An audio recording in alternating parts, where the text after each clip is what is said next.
Assalamualaikum warahmatullahi wabarakatuh. Alhamdulillahirabbil alamin, wassalatu wassalamu ala sayyidil mursalin nabiyina Ahmad rasulina Muhammad wa ala alihi wal mahdi khalifatihi wa sallim. Amma ba'du. Pakai Abdurrahman, sekeluarga, santri-santri dan jamaah yang dimuliakan Allah, InsyaAllah ke depan kita akan mengkaji karya dari guru-guru saya, Sayyid Muhammad Alawi Al-Maliki. Judulnya Khasa'is Al-Ummah Al-Muhammadiyah. Saya dapat ijazahnya langsung dari murid beliau Al-Habib Umar Abdul Aziz Shahab Al-Falembani, ya, beliau lama di Mekah, maka boleh disebut Al-Makki. Dulu beliau sering kalau sama Sayyid Muhammad sholawatan, ya, baca burda. Maka nanti semoga sebelum ngaji nanti bulan-bulan ke depan, ya, kalau umur kita panjang, PPKM-nya masih bisa dikendalikan, 10 menit sebelum jam 8 semoga ada santri yang sholawat. Request saya burda, ya, terserah mau dipotong bagian mana boleh, yang penting burda. Karena waktu saya mau diijazahkan beliau ini, beliau mendendangkan burda, dan itu betul-betul mengena sekali di kolbu, membuat kita tambah rindu kepada Rasulullah Sallallahu Alaihi Wasallam. Semoga pengarang kitab ini Sayyid Muhammad bin Alawi Al-Maliki Al-Hasani, murid-muridnya khususnya yang mengijazahkan saya, Al-Habib Umar Abdul Aziz Shahab, dan murid-murid yang lain yang sangat banyak, ya, sangat banyak kita dapat ijazah dari murid-muridnya. Semoga Allah berkahi mereka semua dan kita yang hadir. Al-Fatihah. A'udzubillahi minasyaitonir rajim. Bismillahirrahmanirrahim. Iyyaka na'budu wa iyyaka nasta'in. Shiratal ladzina an'amta 'alaihim ghairil maghdubi 'alaihim waladdallin. Kita ini beruntung, orang Indonesia. Kita kalau berkunjung ke pusat-pusat kajian ilmu Ahlus Sunnah di Mekah, ada satu tradisi yang membuat kita bangga. Dulu Darul Ulum, ada juga dulu Saulatiyah. Itu mahasiswanya santrinya yang banyak orang Indonesia. Ya. Kalau Saulatiyah itu yang saya ingat ini ada Ustadz Salman Al-Farisi yang ngisi di Rasil. Tahu ya? Sahabat saya, beliau tamatan situ, dan mereka ngaji kitab hadis, dibaca khatam 6 kitab hadis khatam. Ahlus Sunnah tulen. Saya nggak tahu kenapa tiba-tiba Ustadz Salman dituduh Syiah. Itu mungkin cara orang menghancurkan dakwah beliau, karena dakwahnya mulai diminati mengenai sirah nabawiyah. Itu orang Indonesia banyak tuh di Saulatiyah. Saulatiyah itu kata Raja Abdul Aziz yang lama dulu di Saudi, beliau mengatakan Saulatiyah azharuna. Saulatiyah itu azharnya kami orang Saudi. Tapi sekarang mulai dirubah kurikulumnya oleh pemerintahan Saudi, mungkin lewat tangan-tangan kelompok yang ekstrem ini, ya. Jadi kelompok ini dimanapun ada, dia tidak mengizinkan kelompok yang lain, ya. Makanya kita harus antisipasi, jangan sampai kemudian terjadi di negeri kita, ya. Dulu Sayyid Muhammad, Abuya Sayyid Muhammad itu ngajar di Mekah, di Masjidil Haram. Masih ada beberapa videonya beliau ta'lim di beberapa pojokan Masjidil Haram. Lama-lama terjadi konflik karena beliau ini suka burdah. Lalu beliau menulis juga Madaih Nabawiyah, kisah-kisah tentang Nabi, pujian-pujian terhadap Nabi. Bagi kelompok ekstrim ini, memuji Nabi dianggap menyembah Nabi. Akhirnya Said Muhammad dianggap taghut Makkah, musyrik Makkah. Dan itu sempat keluar dari pengikut orang yang benci kepada Said Muhammad dulu di sini di Indonesia dulu ada. Ya, dulu dia itu yang dulu pernah mengatakan Ustadz Adi Hidayat sesat. Ya, masih ingat konflik dulu? Apa kata si orang ini? Said Muhammad taghut Makkah. Hah? Masa dia panggil-panggil dirinya Sayyid? Kira-kira gitu. Sayyid itu cuma Allah, berarti dia taghut. Allahumma sholli ala Muhammad. Itu kejadian Pak dulu. Abuya Said Muhammad dianggap sesat, dianggap syirik oleh murid bin Bas namanya Ibnu Mania. Nah, namanya siapa? Nah, karya-karya dia dijadikan standar oleh pengikut-pengikutnya sekarang untuk mensyirik-syirikkan Said Muhammad. Berarti memang gagal faham terhadap karya Said Muhammad. Mereka tidak bisa membedakan antara mahabbah cinta dengan syirik. Mencium kubur disebut syirik. Akhirnya oleh Syekh Sya'rawi, kawan Said Muhammad, itu askar yang mengatakan dia syirik, dicium jidatnya karena dia tinggi, dicium. Syekh Sya'rawi nanya, ini syirik? Katanya, ini cium ente, ini syirik gak? Bingung itu askarnya. Berarti bapak-bapak ini yang mencium pasangannya, cium anaknya musyrik semua tuh. Nggak bisa membedakan antara bab cinta dengan bab mahabbah, bab syirik ya. Bab cinta mahabbah dengan bab syirik tidak bisa bedain. Yang dominan adalah su'zan. Murid beliau yang lain, Said Agil Al-Munawwar, mantan menteri.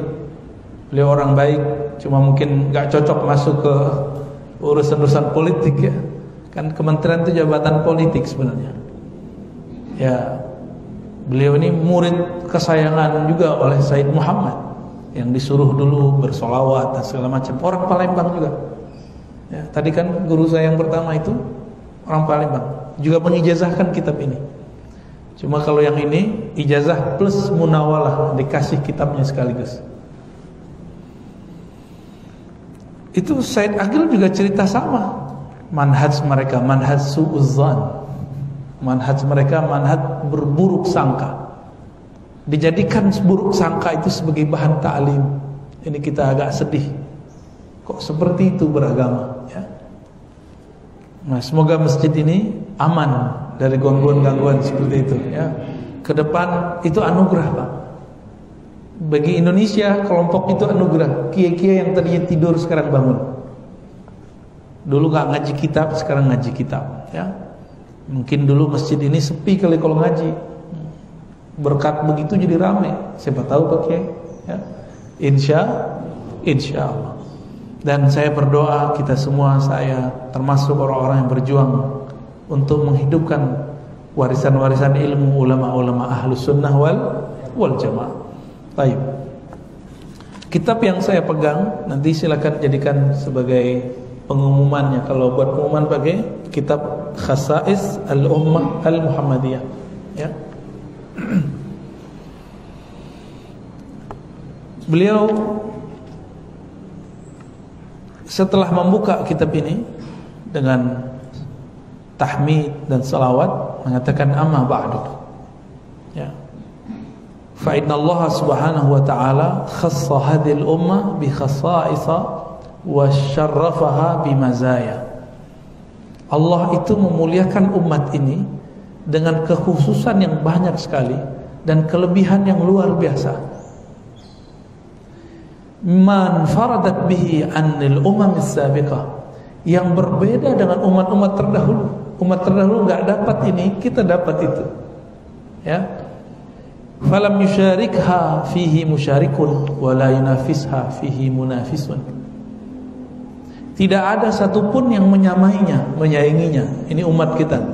Maka meskipun umur umat ini pendek-pendek, kata Nabi, umru ummati ma baina 60 la 70, umur umatku 60-an sampai 70-an. Jadi bapak yang sudah 60 Ya marhaban aja Pak ke malaikat maut. Katakan marhaban. Tapi katakan ya Rabb, jika engkau mengambilku, ambillah dengan husnul khatimah. Jika kau panjangkan, maka panjangkan dengan afwa wal afiyah. Ya, dengan maaf dan afiyah darimu. Wah, itu dahsyat itu. Ya. Gimana Pak yang sudah mau dekat-dekat? Ternyata sebelum 60 juga ada yang diambil. Tapi ana inda dhanni abdi, aku berdasarkan persakaan hambaku, maka berprasangka baiklah kepada Allah Subhanahu wa ta'ala. Walakinnaha mutamayyizatun anhum bil kamali wat tamam. Perbedaan ini perbedaan yang sangat sempurna. Ya. Kalau bahasa yang dapat saya simpulkan begini. Jika ada semua kebaikan di zaman dulu sampai zaman Nabi terakhir, maka semua kebaikan itu Allah kumpulkan di umat ini dan Allah sempurnakan dengan Nabi Muhammad, ditambah kekurangannya. Apalagi jangan senang dulu jika ada semua keburukan pada umat terdahulu, semua maksiat di umat terdahulu, maka Allah pun juga kumpulkan di umat ini. Umat dulu ada yang liwat gak? Homoseksual, ada gak? Ada sekarang di umat kita. Umat dulu makan korupsi gak? Korupsi. Makan riba gak? Makan riba. Umat sekarang juga begitu. Lengkap, mau apa aja maksiat zaman dulu ada sekarang. Bahkan ada yang gak ada dulu. Maksiat nonton handphone kan gak ada dulu, nonton TV. Ada Pak sekarang. Ya, lebih canggih kita maksiatnya.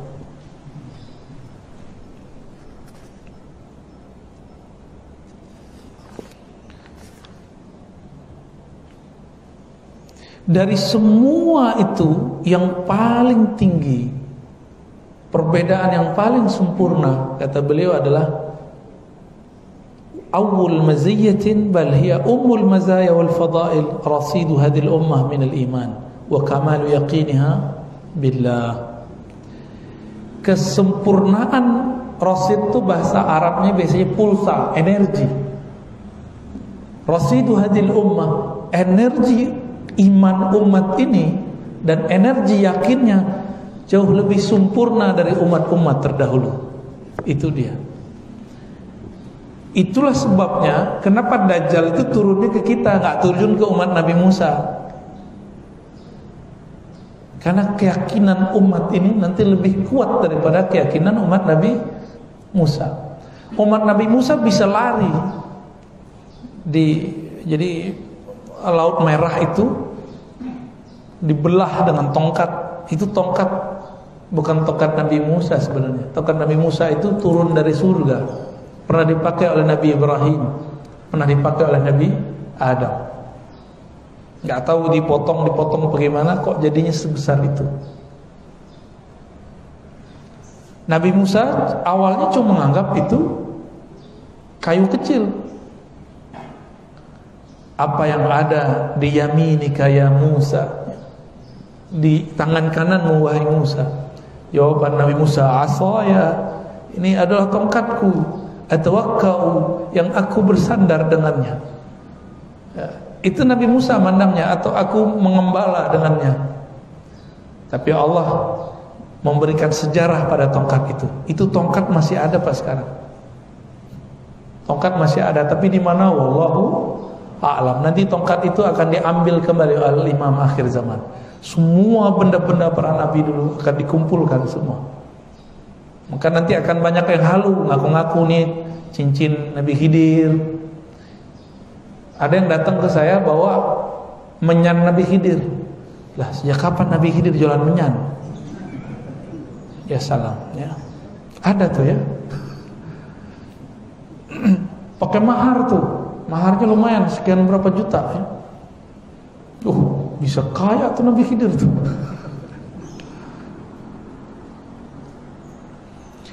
Namun untuk menyebutkan ini, ya, untuk menyebutkan semua ini, beliau mengatakan di antara kelebihan-kelebihan itu dapat ditemukan dalam Al-Quran, Sunnah. Di antara yang ada dalam Sunnah hadis ada yang sahih, ada yang hasan, ada yang dhaif. Ya. Dhaif yang mana yang dipakai? Nah, beliau menjelaskan di sini bahwa para ulama dari dulu sepakat untuk menggunakan hadis dhaif. Ulama dulu sepakat menggunakan hadis dhaif. Siapa aja yang sepakat? Imam Nawawi, Imam Iraqi, Ibnu Hajar, Zakaria Al-Ansari, As-Suyuti, Ibnu Hajar Al-Haytami, ya, Al-Laknawi. Begitu juga ayahanda beliau, ya, Sayyid Al-Imam Al-Walid. Banyak sekali. Al-Alawi. Ibnu Hajar, pensyarah Sahih Bukhari, ini paling ajib. Kitab uraian Sahih Bukhari yang paling lengkap itu namanya Fathul Bari. Ibnu Hajar menyebutnya bukan kecerdasan dia, tapi ini Fathul Bari, pembukaan anugerah dari Allah Maha Pencipta. Maka jadilah syarah Sahih Al-Bukhari. Jadi semakin seseorang itu melenyapkan kediriannya, egonya, nafsiyahnya dalam wujud Allah, dalam nikmat Allah, dalam sifat Allah, maka semakin Allah eksiskan nama dia.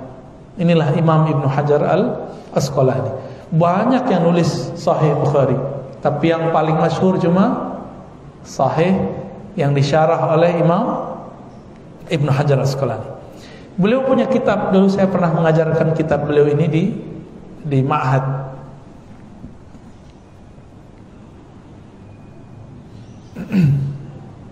Beliau punya kitab, ya, Syarhun Nukhbah. Apa kata beliau? Boleh menggunakan hadis yang dhaif. Yang penting untuk 4 hal. Pertama, fadilah amal. Apa arti fadilah? Keutamaan. Nah, ini yang dipakai oleh sahabat-sahabat kita, Jama'atut Tabligh, kitab Fadailul A'mal yang disusun oleh Maulana Syekh Zakaria Al-Kandahlawi, guru dari Sayyid Muhammad, guru pengarang kitab ini. Jadi antum yang mahabbah kepada Sayyid Muhammad harus hormat kepada yang nulis kitab Fadilah Amal, Maulana Zakaria Al-Kandahlawi. Bahkan saya menyarankan setiap pencinta hadis Nabi punya kitab Fadilah Amal di rumahnya. Ya, silakan dicari, ya, online itu banyak. Kalau nggak ke Kebun Jeruk sono, di masjidnya Ahbab kita Jamaah Tabligh, murah, nggak ada hak ciptanya. Siapa aja boleh menerjemah oleh beliau. Itu boleh itu dibaca, ya. Di situ ada fadilah sholat, fadilah zikir, ada fadilah Quran, sedekah. Yang penting fadilah jihad. Lalu ada kisah-kisah para sahabat. Nah, ini sangat saya rekomendasikan. Guru dari siapa? Sayyid Muhammad Alawi Al-Maliki. Karena Maulana Zakaria Al-Kandahlawi bolak-balik ke Madinah, Mekah. Kalau ada ulama sana datang, itu Sayyid Muhammad mengunjunginya. Tapi ada orang yang salah faham tentang hadis dhaif. Fadilah amal itu dikritisinya dengan cara yang membabi buta, ya. Dan dikatakan, wah, fadilah amal hadisnya palsu, hadis dhaif. Kita nanya, jadi ada anak muda tamatan umum SMA atau SMK lulusan UI ngomong ke saya, Ustaz, nggak boleh pakai hadis yang ada di Fadilah Amal, hadisnya dhaif. Oh gitu, ente sini, coba tunjukin mana hadis dhaifnya. Bingung dia. Ternyata dia membeo kepada si gurunya, ustadznya. Ustadznya bilang dhaif, dia bilang dhaif. Kalau saya meneliti hadis sendiri, jadi saya punya standar dalam penelitian hadis. Mana hadis dhaif, mana yang tidak dhaif. Maka dalam beberapa majelis saya pernah mengajarkan kitab Fadilah Amal. Ada yang betul-betul dhaif sekali, saya nggak pakai, saya tinggalkan. Cuma Maulana Zakaria ketika ia menyebutkan hadis dhaif, dia mengikuti standar ahli hadis.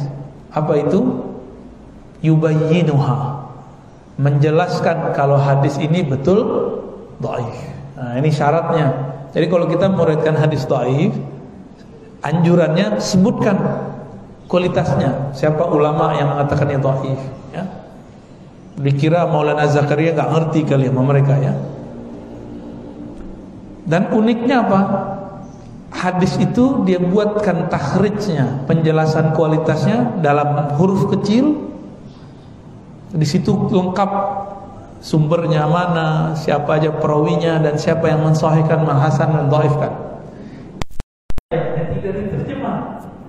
Sehingga jahil yang taklid kepada gurunya, mereka ikut mendhaifkan isi kitab ini. Baik.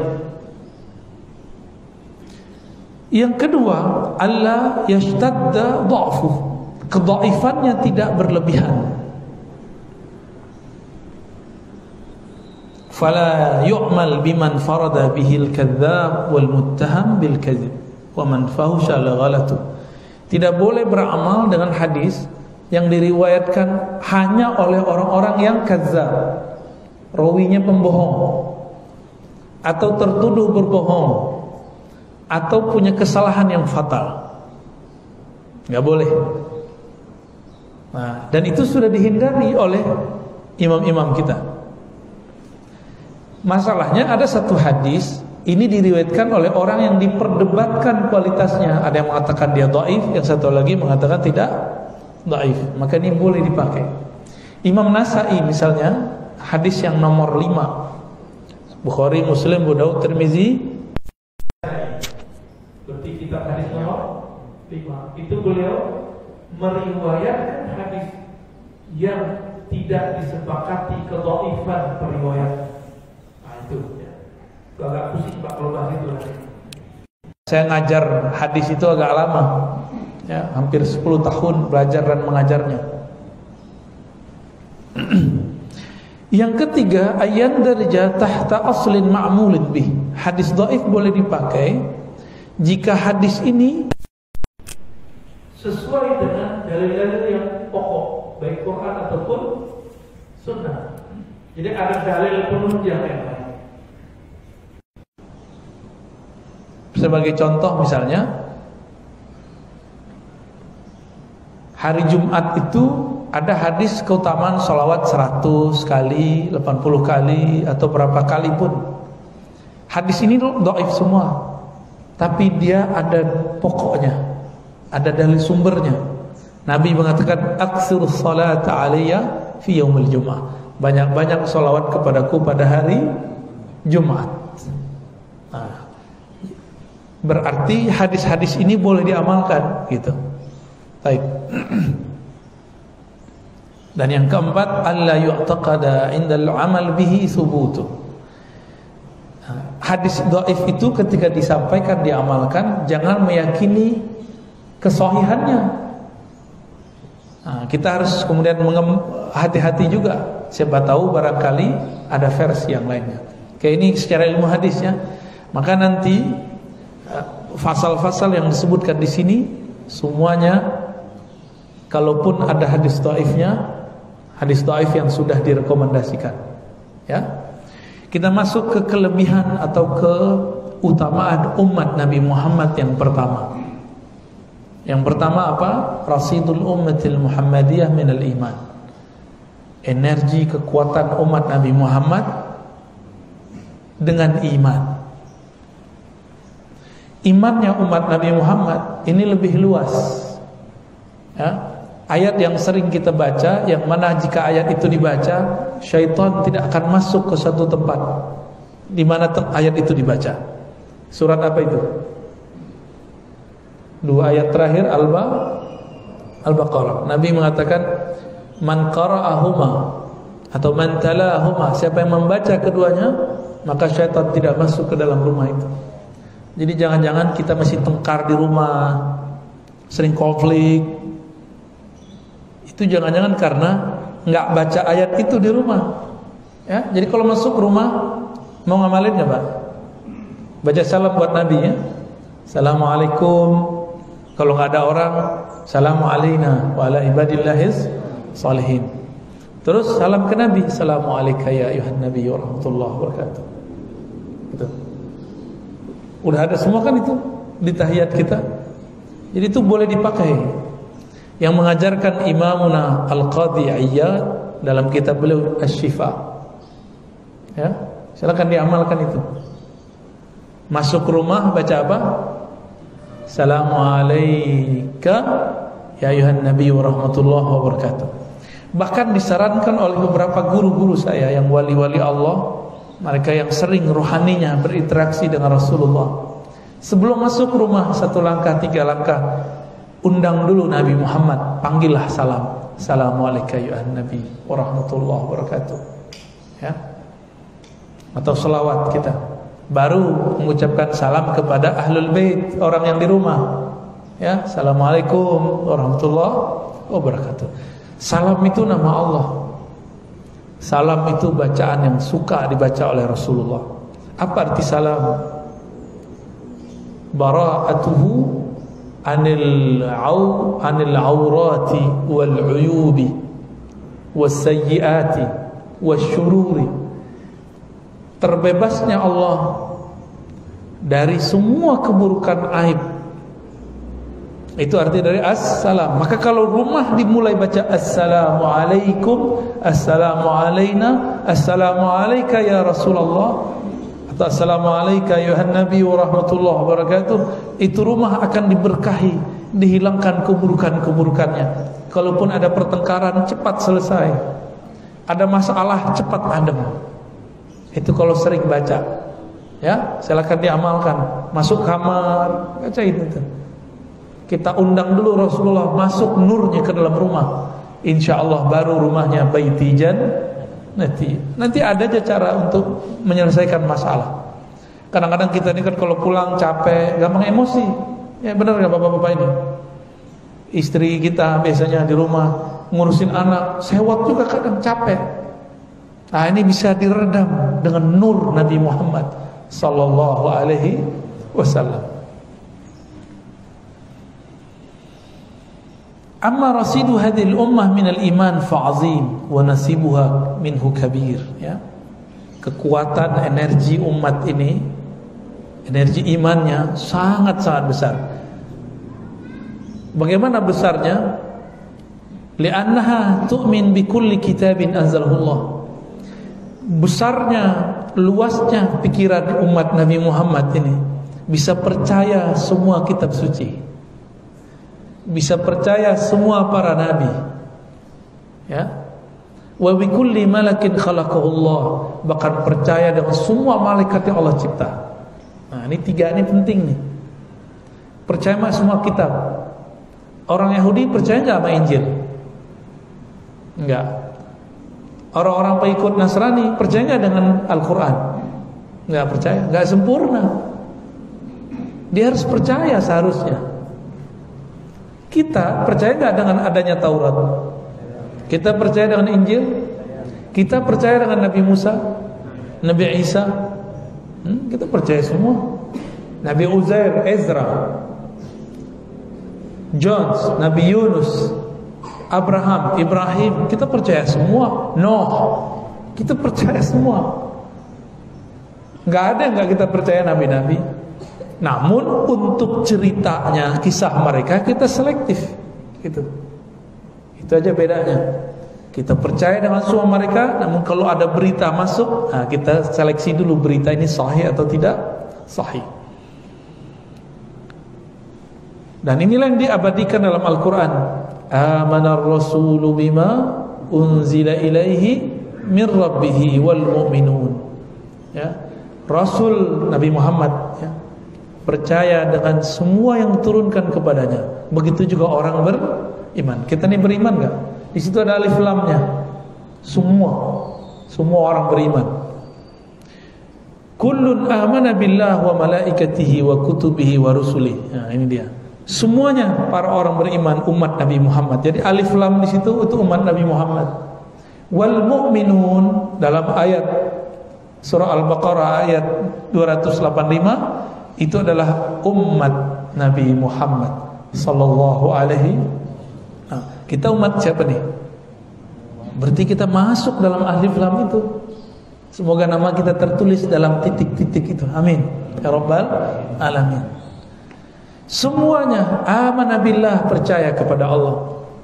Maka Tuhannya Nabi Musa, Tuhannya Nabi Isa, itu juga Tuhannya Nabi Muhammad sallallahu alaihi wasallam. Sama Tuhan kita. Bedanya mereka mensifati Tuhannya mungkin sudah berbeda. Nabi Musa sama dengan kita, Nabi Isa, tapi umatnya sudah ada yang menyimpang. Masa umat Nabi Musa ada yang mengatakan yadullah maghlulah, tangan Allah itu terbelenggu. Masa ada pengikut Nabi Isa yang mengatakan Allah beranak. Maka surat Al-Ikhlas membantah itu semua. Lam yalid wa lam yulad. Allah tidak tunduk pada hukum sebab akibat, karena melahirkan dan dilahirkan hukum sebab akibat. Dialah pencipta sebab akibat. Itulah makna Allahus Samad. Secara harfiah Allahus Samad, Allah tempat meminta, itu harfiah. Tapi kalau saya sebutkan makna asalnya Allahus Samad, Allah lah pencipta semua asbab. Pencipta semua asbab. Maka kepada Allah lah kita meminta supaya Allah ciptakan asbab-asbab yang baik untuk kita semua. Amin ya rabbal alamin. Kepada Allah, malaikat. Mungkin sebagian kita sudah dapat kisah ini. Pengikut Nabi Musa tidak percaya lagi dengan Jibril, karena dianggapnya Jibril berkhianat. Nah, bisa Jibril berkhianat. Jadi bagi mereka Jibril, Mikail itu musuh mereka. Jadi Bapak ini kalau nonton film orang-orang sana, orang barat, mereka memusuhi angel, memusuhi Jibril. Itu yang buat pasti orang Yahudi. Ya, sutradaranya atau pembuat ceritanya itu orang-orang Yahudi. Mereka mengajarkan bahwa Jibril berkhianat, Mikail berkhianat. Itu bayangan mereka tentang malaikat, ya. Nauzubillah min dzalik. Kenapa disebut berkhianat? Kok setelah Nabi Musa dia masih nurunin kitab yang baru, itu kitab Injil. Makanya mereka ini tambah bingung lagi, kok ada malaikat turun ke Nabi Muhammad sallallahu alaihi wasallam. Wa qalu sami'na, ya, la nufarriqu baina ahadin min rusulih. Tidak ada pembedaan terhadap semua para rasul, semua kitab-kitab, semua malaikat-malaikat. Wa qalu sami'na wa ata'na. Mereka mengatakan kami dengar lalu kami taat. Ghufranak. Nah, ghufranak ini bahasa Arab itu kata benda tapi isinya meminta. As'aluka ghufranak. Aku meminta kepada engkau ya Allah, kami meminta kepada engkau ya Allah ghufranak, ampunan engkau. Bahasa Arab ghufran itu berarti penghapusan atau penutupan dosa. Ini beda ghafar dengan afu. Kalau afuwun karim, afu itu artinya penghapus. Kalau ghafur ditutup. Maka kita kalau berdoa istighfar gimana? Astaghfirullahal azim, ya. Biasanya ada tambahan. Innallaha ghafurur, Allah Maha Ghafur, Maha menutupi semua dosa dan aib. Kalau Allah tidak tutupi aib saya, aib bapak ibu ini semua, waduh, kita bisa-bisa benci Pak semuanya. Kecuali yang sudah tasdik. Yang sudah tasdik, betul-betul membenarkan dari dalam dirinya, gurunya berubah, dia gak akan berubah. Ini cuma karena kita pindah tempat kajian, mulai jadi juri, ngeritisi kita. Tapi ya gak apa-apa, mungkin itu pemahaman dia. Ya, saya diprotes Pak. Ada laporan masuk. Kenapa pengajian yang malam Ahad, ya, Al-Badr, dipindah-pindah? Katanya mau khidmah. Lah ini bagian dari khidmah saya. Al-Badarnya pindah, ya saya ikut pindah. Bukan kita buat-buat sendiri. Dan itu saya cancel semua loh Pak. Majelis apa aja di luar saya cancel untuk Al-Badar. Insya Allah kalau tidak ada perubahan ke depan masih begitu. Kalau dia di kandang jurang, berarti hikam. Kalau di luar tergantung kesepakatan Al-Badr dengan tempat yang mau buat kajian. Tapi saya nggak butuh menjelaskan itu, ya. Kalau murid yang shadiq sama gurunya nggak suka jadi juri, ya. Jadi murid itu dua, ingat-ingat ya. Murid itu ada dua, murid yang shadiq, murid yang kazib. Murid yang sungguh-sungguh lahir batin dia berguru, maka guru ini yang dia pandang bukan sesuai dengan nafsu intelektual dia atau nafsu spiritual dia. Kalau nggak cocok sama nafsu spiritualnya, nafsu seksualnya, bukan itu ya. Nafsu, ada nafsu keilmuan, intelektual, nggak cocok sama dia, dia tinggal gurunya. Ini murid kazib, murid yang tidak sungguh-sungguh. Maka jangan senang Pak Kiai kalau ada orang muji Pak Kiai. Siapa tahu dia muji Pak Kiai karena ada kecocokan paham dia dengan Pak Kiai. Ya, santai aja kita dipuji. Begitu juga kalau kita dicaci, biasa aja, jangan marah-marah juga, ya. Kecuali dia ngajak debat, ya, kita debat dengan dia dengan cara yang baik. Idfa' billati hiya dengan cara yang terbaik. Jangan melambung kalau dipuji, jangan juga kemudian terpuruk kalau dikritisi, dicaci maki. Biasa aja kita. Tapi aneh kasih tahu antum, murid terbagi dua, murid shadiq, murid kazib.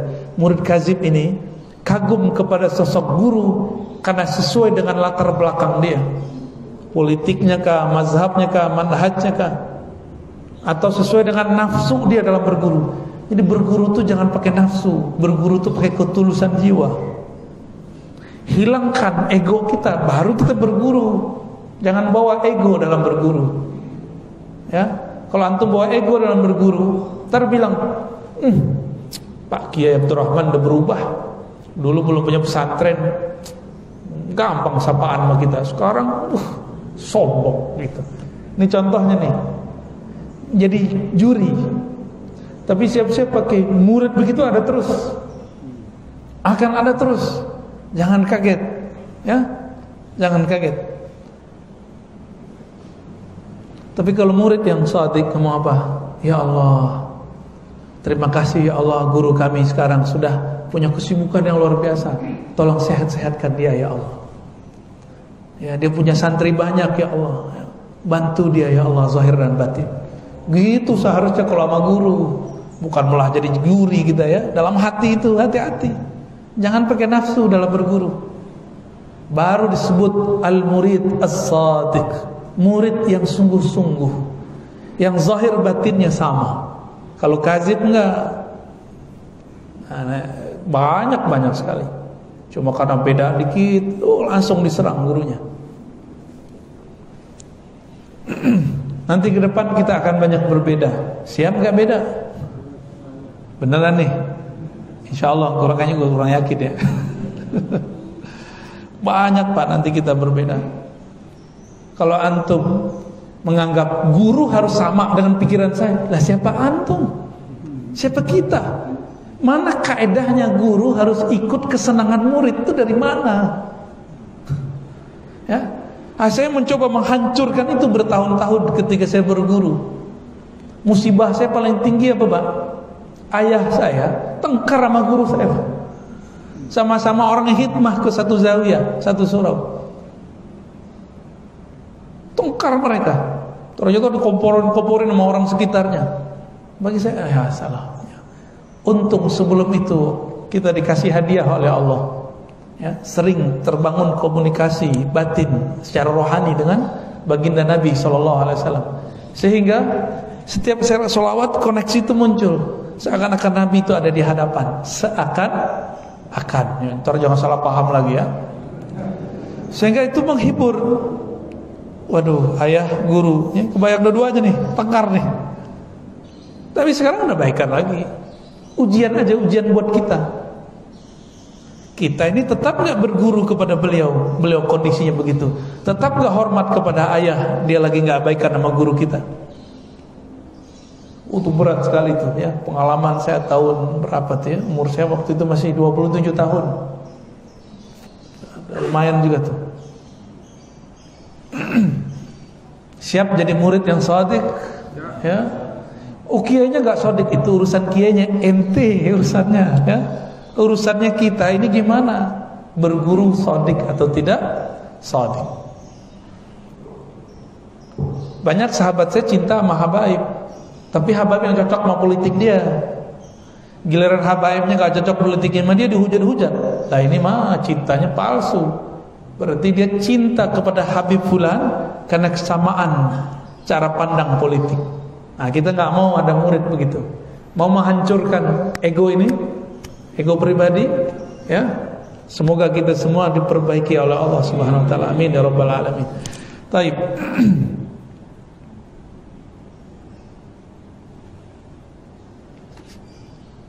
Dan di dalam Al-Quran surah Al-Baqarah ayat 136 ada perintah. Ini ajaran yang dibawa oleh Nabi Muhammad. Ini ajaran yang tua. Qulu amanna billah. Katakanlah, qulu semuanya umat Muhammad sallallahu alaihi wasallam. Amanna billah. Kami percaya kepada Allah. Wa ma unzila ilaina. Kami percaya kepada apa yang diturunkan kepada kami, wa ma unzila ila Ibrahim, dan juga yang diturunkan kepada kakeknya Rasulullah Ibrahim, Ismail. Ini jalur, satu jalur.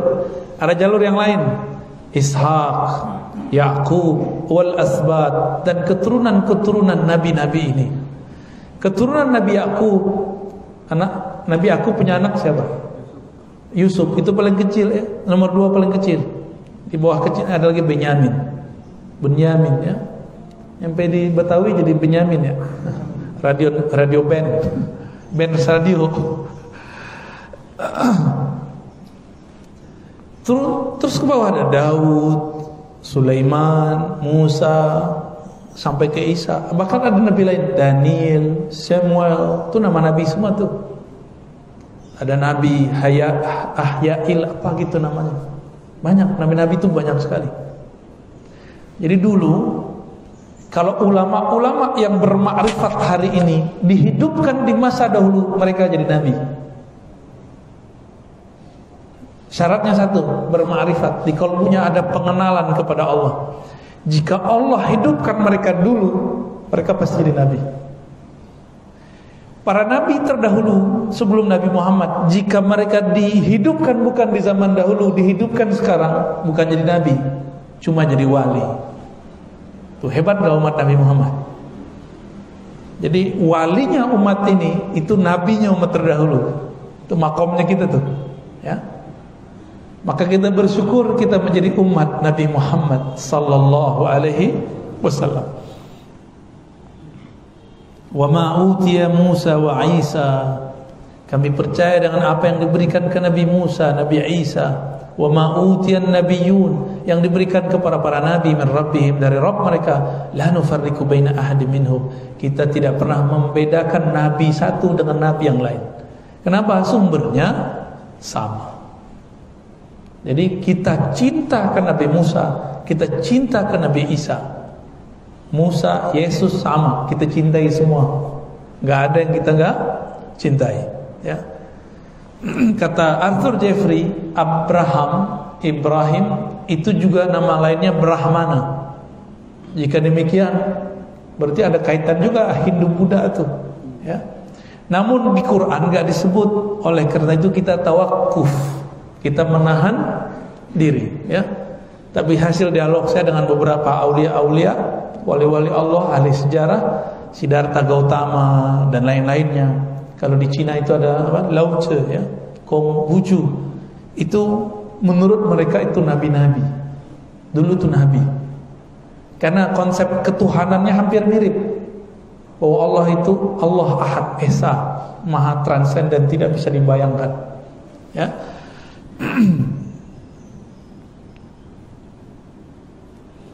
Kalau umat terdahulu yu'minuna bi ba'd wa yakfuruna bi ba'd, percaya kepada sebagian, ingkar kepada sebagian yang lain. Kalau kita tidak. Makanya jangan heran Pak ya, di rumah saya koleksi Injil, Taurat, Weda. Bahkan saya koleksi kitabnya Tao dan orang-orang Konghucu senang baca aja. Jangankan buku mereka, buku Aristoteles saja saya baca ya. Buku Plato, Republik saya baca, bahasa Arab. Jadi ternyata kitab-kitab filsafat sudah diarabkan semua. Yang bahasa Latin sekarang itu terjemahan dari Arab. Jadi dulu filsafat Yunani kuno sudah diarabkan. Bisa juga berarti diislamkan, ya. Maka kalau ada orang ingin pakar filsafat Yunani kuno, dia mesti belajar bahasa Arab. Gak cukup bahasa Inggris. Bahasa Inggris itu terjemahan. Bahasa Yunani gimana? Gak cukup, karena bahasa Yunani yang ditulis sekarang itu terjemahannya dari yang Arab yang ada itu, ya.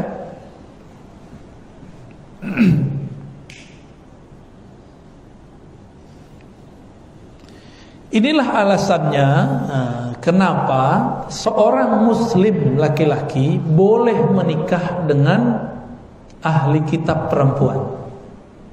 Kenapa? Karena imannya si muslim ini mencakup imannya si perempuan. Ini versi beliau deh. Ini bukan saya ngomong loh Pak ya. Tapi tidak boleh menikah perempuan muslimah dengan laki-laki yang imannya tidak seluas si perempuan itu. Nanti sempit dia. Gak boleh. Dia harus, namanya mau jadi yang cari imam, minimal imannya lebih luas daripada dia, atau minimal sama. Kalau suaminya seorang non muslim, berarti iman dia cuma ke seorang nabi atau sekelompok nabi, satu bagian kitab, tapi gak percaya kepada kitab-kitab yang lain. Berarti iman dia tidak lebih sempurna daripada iman si perempuan. Maka jangan sampai anak-anak kita, putri-putri kita terjebak karena bab cinta. Cinta itu kan karena sering ketemu, karena desiran awal memandang.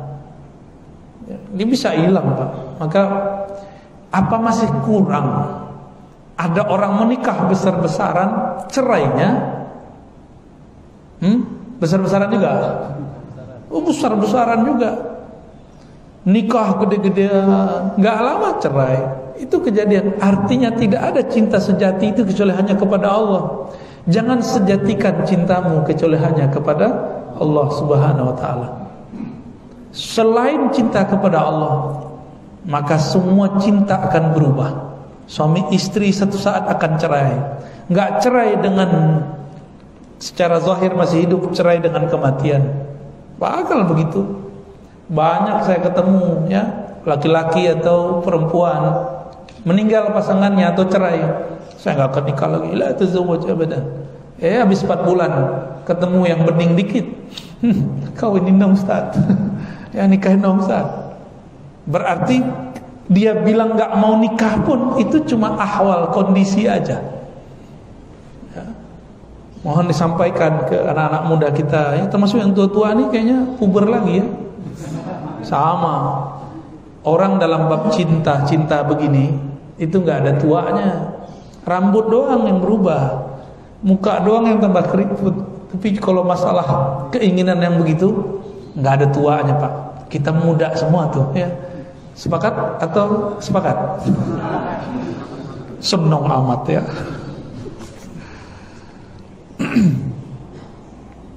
Yang kedua, nah ini semoga dapat 2 nih.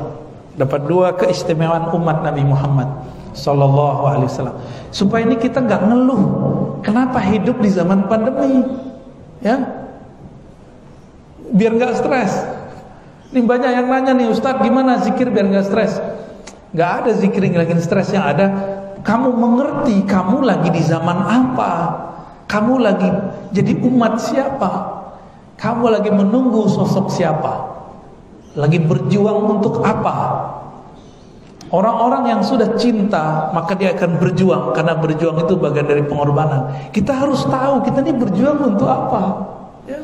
Untuk memperjuangkan ajaran Nabi Muhammad SAW dan untuk menyongsong kehadiran Imam akhir zaman, Al-Imam Al-Mahdi. Harus jelas Pak perjuangannya. Kalau enggak kita ngapain ya? Ngapain bergadang-bergadang? Ngapain orang lagi liburan kita ngaji? Ya, benar enggak? Ini teman-teman banyak yang pada ke puncak, ya kan? Nyampe di sana macet. Mending ngaji di sini, Pak. Ya, bahagia itu ada di dalam jiwa.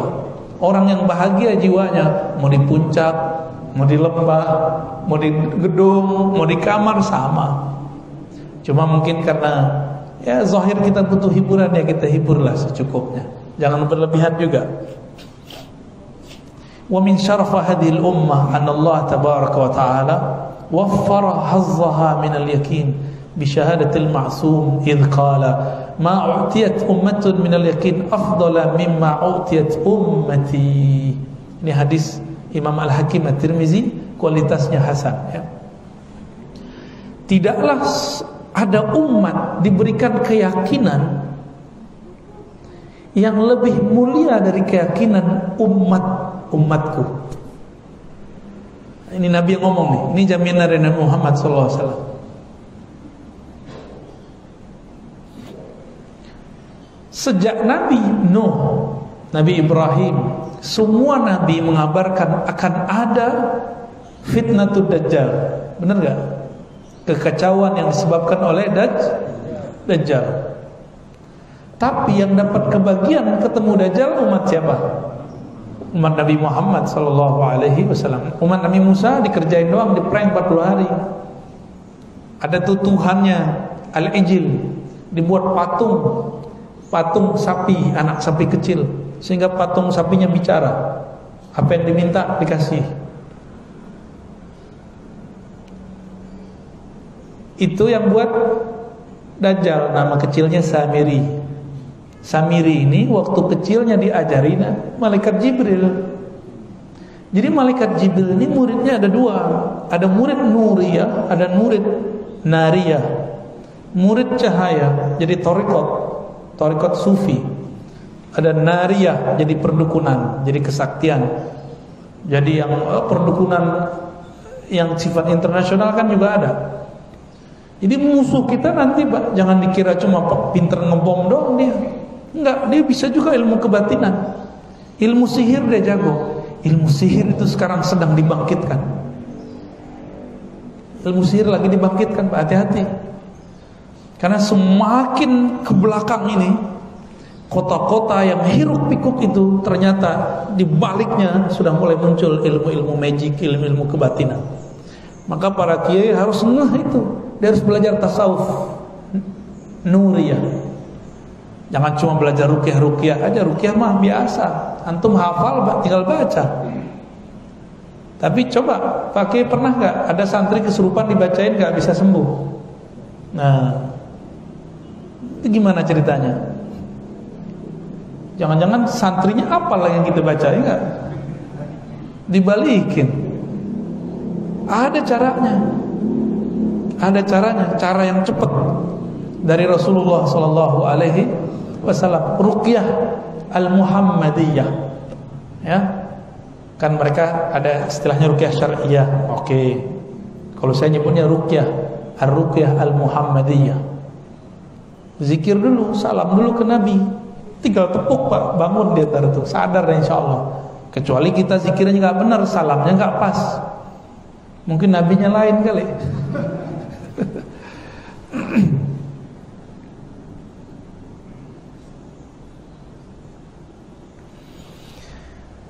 Yakinnya umat ini, kalau di kitab dibagi 3. Ilmul yakin. Jadi ada 3 jenis yakin. Ilmul yakin, ainul yakin, hakul. Ada, Pak, di atasnya lagi al yakin, tanpa pakai embel-embelan depannya. Ilmul yakin itu teori. Karena yang menteorikan kita bisa percaya, maka kita yakin. Oh, si anu yang ngomong, di ilmul yakin. Tapi belum melihat. Kata orang kalau baca Al-Waqiah rezeki lancar. Kita lihat teman kita suka baca Al-Waqiah, lancar rezekinya. Tapi kita sendiri belum coba. Berarti kita sudah tahu ilmunya, sudah melihat buktinya, tapi belum coba. Antum cobain. Kalau kejadian berarti sudah hakul yakin. Tapi hakul yakin pun masih bersyarat. Coba dirasa. Kalau al yakin pakai alif lam, tidak ada embel-embel itu. Dia percaya tanpa syarat.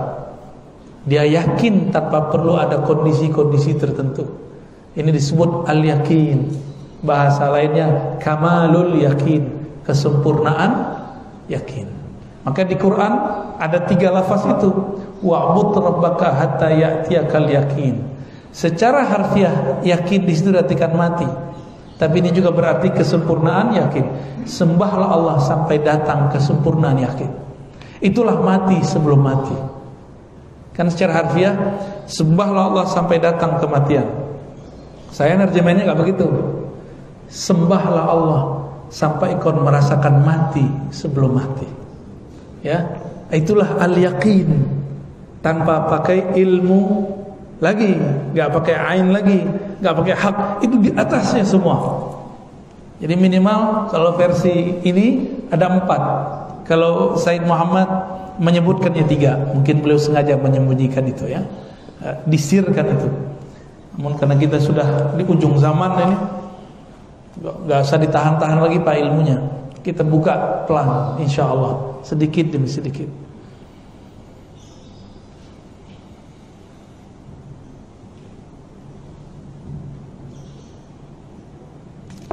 Qala Sari As-Saqti, berkata Imam Sari As-Saqti, wal yakin sukunuka 'inda jawlanil mawaridi fi sadrik.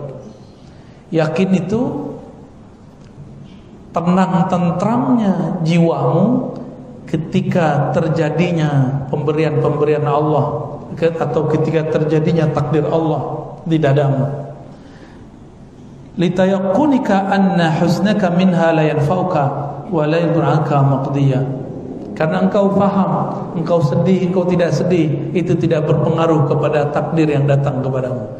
Ini versi Imam Syari'as Sakti, itu yakin. Saya mau tanya nih, yakin gak Allah ada?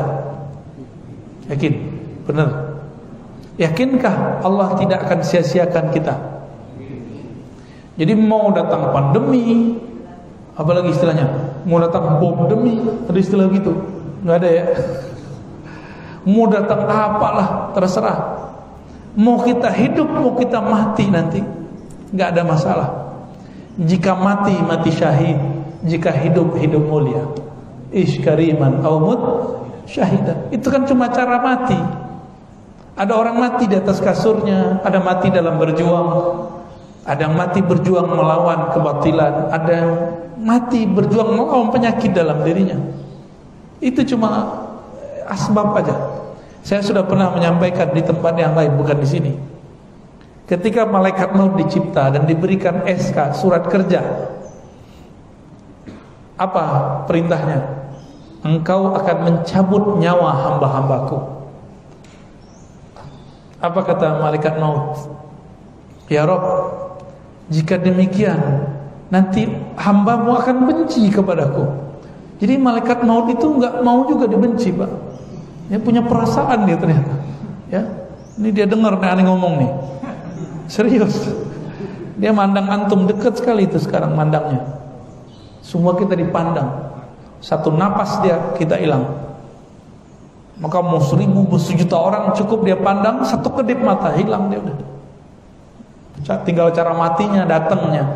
Jadi apa ahwal keadaan kondisi batin kita, nanti kita akan menyaksikan malaikat maut itu dengan gambaran itu.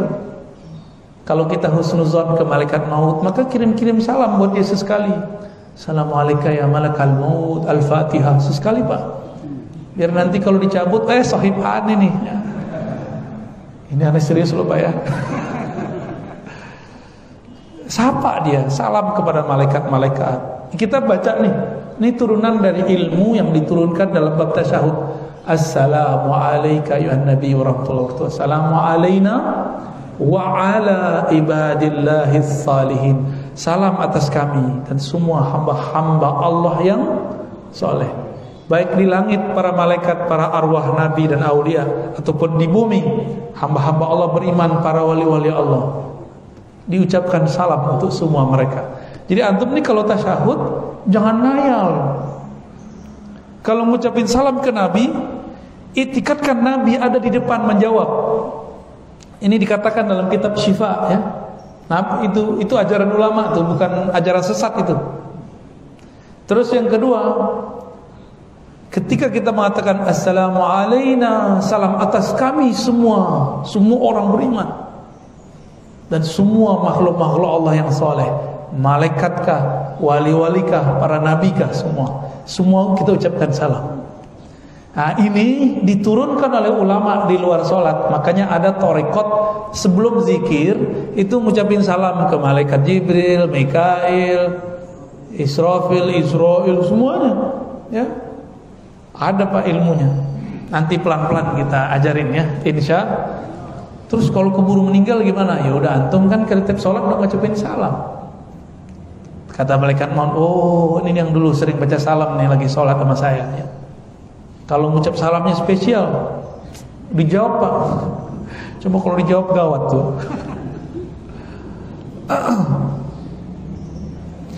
Nah, berdasarkan ini semua Bapak Ibu Saudara yang dimuliakan Allah, dua kelebihan umat Nabi Muhammad yang saya bacakan pada pagi ini itu ada pada kita semua. Jadi kelebihan umat Nabi Muhammad bukan pada hidung mancung. Kalau ini panggilannya mancung. Hidungnya mancung nggak? Mancung dikit, ke samping. Bukan pada tubuh yang kekar, bukan pada jenggot, bukan pada sarung, bukan pada serban, bukan pada zikir yang seperti umat-umat terdahulu, enggak. Kelebihan utamanya iman dan yakin. Dua ini. Ini yang kita syukuri. Maka dianjurkan sekali sehari baca Alhamdulillahilladzi hadana lihadza wa ma kunna linahtadiya laula an hadanallah. Surat As-Saff ya. Segala puji bagi Allah. Terima kasih ya Allah yang beri kami hidayah untuk seperti ini.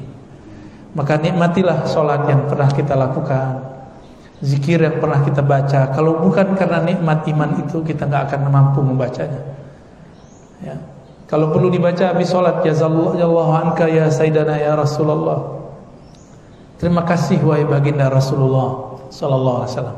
Itu orang yang baca itu pada salat ada 70 malaikat bolak-balik nyampain kepada Rasulullah sallallahu alaihi wasallam. Itu malaikat enggak akan capek, cuma dia repot. Antum ngerepotin malaikat mau enggak? Mau baca itu jazallahu anka ya sayyidana ya Rasulullah. Gak bisa bahasa Arab, pakai bahasa Indonesia. Wahai Rasulullah, terima kasih atas semua jasa-jasamu wahai Rasulullah. Semoga Allah menyempurnakan makom-makommu, makom mahmuda. Sampaikan itu ya. Itu Rasulullah langsung jawab. Malaikat bolak-balik 70 kali menyampaikan salam itu kepada Rasulullah sallallahu alaihi wasallam. Nanti ada amal-amal itu di sini. Kenapa? Termasuk sholat tasbih, sholat duha, sholat syuruk, semua ada di sini Pak. Disebutkan. Ini salah satu bagian-bagian kelebihan dari umat Nabi Muhammad. Bersolawat, ini kelebihan umat Nabi Muhammad sallallahu alaihi wasallam. Gitu Pak. Ada diskusi? Bolehlah.